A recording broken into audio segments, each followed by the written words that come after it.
I drift off to sleep.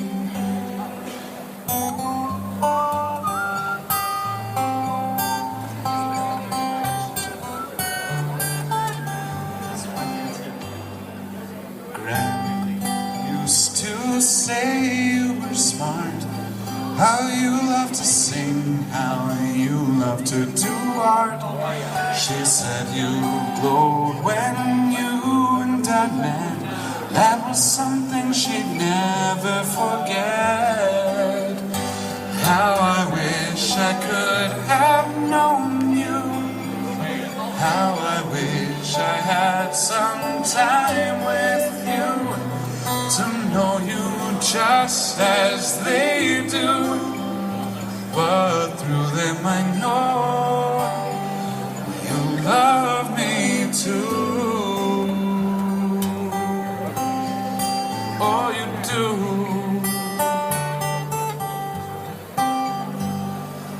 Now before I go to bed, before my pillow I rest my head, I pray that you will watch over me as slowly I drift off to sleep. Da, da, da, da, da, da, da, da.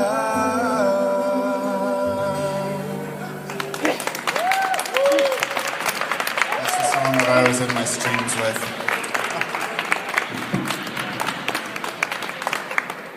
Well, we're still here. You guys can mingle and talk to individuals that you want to, or you can leave and do whatever you want. It is a free country and a free convention, except you had to pay for it.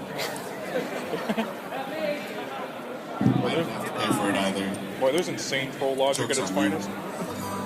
Indeed. Wow. Got some damn good stuff.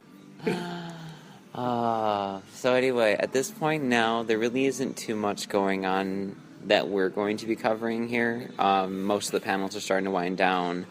We're going to see about getting maybe some interviews with the vendors in the vendor hall.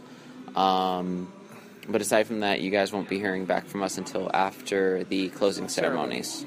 All right? Alrighty. So, goodbye. Bye. Okay, starting. Okay. First names for the record? Oh, do you want real names or fan names? You can go fan names, that's fine. You want to start? Oh, sure. I'm Rainbow Dashy. That's Rainbow with a 0, not an O. Okay. And my name's Stephen Winter. I'm kind of like I do a little bit of everything. Okay. I run something called Winter Arts. It's a little merchandise booth. We weren't here this time, but we will be in other locations. Okay. And my name's Reinhardt. Actual name, I was there before Overwatch, dang it. yeah. I also go by After Dark on a lot of forums, fanfiction. Okay. Okay. So, how long have you guys been coming to the pony conventions? I've been coming since like 2012, I think. Very nice. Okay. My first one was in Midwestria back in Illinois. Okay. And for me, I think my first pony convention was in 2014. I went to a little convention called Christmas PonyCon. Just a local little convention. Kind of spring-loaded from there, and now I'm doing 13 next year. and I was at Canterlot Gardens 2012, fell out of the convention scene for a while, and getting back into it. yeah, okay. Alrighty. So, what do you think of the convention this year here at Ciderfest? Or I guess the better question is, have you guys been to the Milwaukee Ciderfest before? Yeah, this is my third time because I'm a vendor, so I've vended all 3 times. Oh, nice. Okay. It's pretty cool, just standing behind a table for 8 hours, seeing all these people come by. Yeah. I saw 3 people in a Crackle costume, that was cool. I saw that one too, yeah. For me, this is my first year at Ciderfest per se, but I'm usually a vendor, but this time I just came in as an attendee, and I have to say it was probably one of the most amazing experiences I've had at a convention in a long time. It's just, people here are super friendly, amazing, and not a bad one. This is my first Ciderfest. I've been to BronyCon. BronyCon is an amazing con. All the cons I've been to are amazing so far. This one, though, it feels like, even though it's smaller, it's got a bit more of a Intimate. Yeah, It's environment. got the spirit to it. Yeah, a lot of spirit, a lot of friendly people. It's just been great hanging around for 3 days. So I'm not sure how good of a question this is going to be for you being a vendor, but what was the highlights of your weekend here at Ciderfest? Probably getting my vendor booth. Story about that. Oh yeah, I got a story about that. Do you want me to say? Yeah, if you want to. Hey, go ahead. Well, I got waitlisted in June, and so I didn't really come here expecting to vend. But like last Monday, I get an email saying, "Hey, we got a wait list. Come off the wait list." But I was watching Netflix, so I missed the email by like a half hour. Yeah. And I was super bummed about it because I got on the secondary wait list, which is like an on-call kind of thing. Yeah. So I'm like, I'm not going to get in. I'm just going to go enjoy the convention. It's kind of depressing because I haven't been vending for like a year and a half now. So I'm driving up and I miss an email again by like 20 minutes because I'm driving. It's like, hey, we got another open spot. Oh, no. And I get this right as I'm pulling into the parking garage. I look at my phone. It's like, I was driving. Oh my God. Giving their principal So I email back saying, yeah, I can take the booth. And I can drive back down to Illinois, get all my stuff, but I need a response right away. Yeah. Hour goes by, no response. So I actually had to track down the department head for the vendor hall. He's like, yeah, you got it. It's like, well, then I guess I'll be back in 6 hours. I'm going to go back down to Illinois. This is actually a friend of mine right here. His name's Tenart. He's awesome. Hi. Hey, he's my friend too. He was my neighbor in the vendor hall. We're part of, with the Blake and Sal show. It's the podcast. And would you like to be in it? Sure. Sure. Okay. Now introduce yourself. Introduce yourself. Okay, well, I'm We're live right now. We're recording. What? Oh, what? We're live right now? No, we're recording. We're recording. Mom, I'm on TV. Together. Okay, is this like one of those audio-only podcasts? Yes. Yeah. Yes, it is. Okay. So no TV, so Yeah. I'm sorry. Okay. They'll just have to imagine you from the sultry sound of your voice. Definitely. All right. Well, I'm going to finish off with the two of you, then we'll go swing around back to you then. Okay. Okay. So, highlight of your weekend here at Ciderfest. The highlight, I'd have to say the cider. The That cider. was... That was cider. pretty good. Yeah, that was pretty good. I mean, what's Ciderfest Without without cider? Wait, one thing though I want to comment: cherry cider. That was good, wasn't it? No, that was so good. Really Like, good. like when I go back to Chicago, I want to get me some cherry cider. I'm going to take some back with me to Utah because that was a really, really good bottle of Wait, cider. isn't Utah like a dry state? I don't know, honestly. I have no idea. Kind of. Don't worry about it. Smuggle some in from the border. Yeah. It's gonna be like Midnight Express. I think it's Reinhardt. I go to cons to meet people, hang out with folks, dance around like an idiot at the rave, and go see awesome panels and buy stuff. And it's really hard to say that where there's a highlight in there. It's just all good. Oh, good. Definitely. Definitely. So, So- to recap you, to catch you back up on everything, is this your first Ciderfest? Or have No, you, it's my third. Your third. And Third. have you ever been to other pony conventions? Or is this, Yeah. Yeah. Which ones have you been to so far? I've been to BrodyCon 2014, 2015, 2016, 2017. I've been to Cider 2015, 2016, 2017. I've been to Woody City 2017. I've been to BabsCon 2017. I've been to TrotCon 2016. And is there one more? I feel like there's one more. So do we. Still fairly impressive though. If you can't remember if there's one more or not.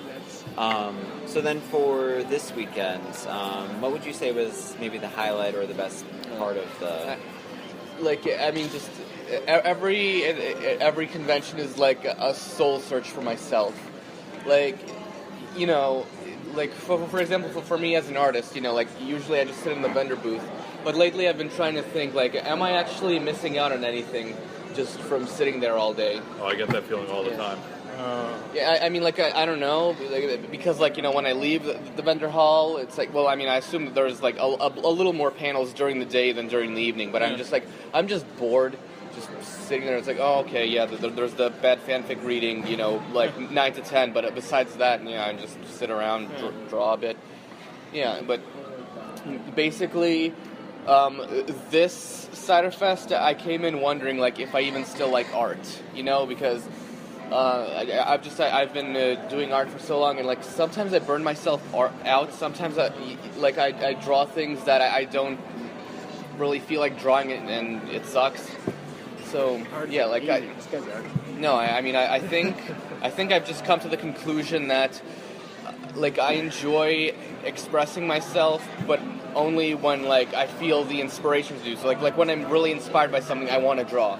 However, if someone, like for example, if someone commissions me and it's something that I really don't want to draw, I keep putting it off. I work on it for like half an hour and then just like, I'd rather go and masturbate. But is this an 18 plus podcast? Yes, it is. Okay, bring it on the heat. Otherwise, it would have just been like, yeah. I like Ponyville to, Ciderfest after dark. or censor over. I like to play video games. That too. I've been playing way too many video games. It's sort of like Camp Krusty with our good friend Mr. Black.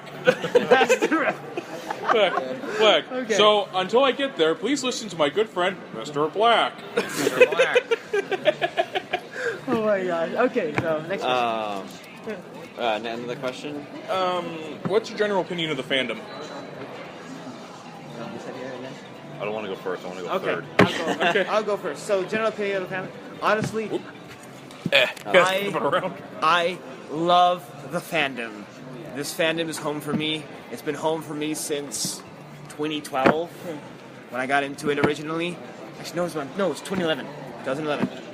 1 year behind. So anyway, it's been home to me since 2011, and honestly, I love the people here. I love the people that go to conventions. I love the people that I talk to. The fandom generally is so friendly.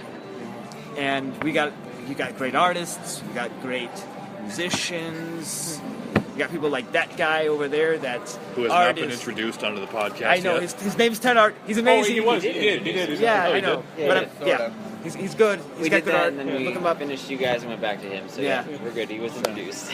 So yeah, that's what I feel about the fandom. It's friendly, it's inclusive, and I love him. I love it to death, and I will never leave it. Hopefully. I can answer this. So, you are talking to a person here sitting in the middle of Ponyville Ciderfest, and I have a rarity tattoo on my arm. So my opinions are biased. But I'm dressed in the Vinyl Smash cosplay right now. So. I find all of you folks to be whimsical and wonderful weirdos, and it's just great being a part of it. Okay. Oh, you said you wanted to go third. So, for my opinion of the fandom, it's kind of complicated because fandom's been like the only thing that's ever really given me any purpose in life. Like, I didn't want to be anything growing up. I didn't really want to get a job out of high school, but like, I could be an artist. I could be a musician. I can actually make money doing this. But with the current state of the fandom, like, I'm what you would call a hopeful optimist. Like, I'm thinking, the fandom's going to be fine if we just stick together. But then you see everyone's like, I'm turning my back on Pony. I'm not vending anymore. It's like, why not? Why aren't you trying? I'm just getting started. You gotta try harder. I'm just getting started. I can tell you that much. And then you see all these pony conventions going down left and right. It's like, we need at least something to take the place. We can't just have a vacuum where all these like pony conventions and old artists used to be, because then the fandom's just going to fade away. So This fandom has been around for like 40 years. yeah. Well, this is the new fandom. Well, yeah, but it's going to endure. There is going to be some adjustments, I think, to the size of the fandom. There was Doctor Who meteoric rise from 2012 to 2015. But it's not all doom and gloom. Well, I'm not saying it's doom and gloom. I'm saying I'm like the only one like being optimistic. Everyone's like, "Oh, the fandom's dying." No, there's no point. I'm like, well, if we try. I got into this fandom in February of 2012 because I even remember I binged all the episodes, and then the next episode I watched live, which was the first episode I watched live, which was the episode with Rainbow Dash in the hospital reading Daring Do. I believe that was season 2, like in the middle of season 2. And then, like back then, I was told that like the Brony fandom has basically peaked. Like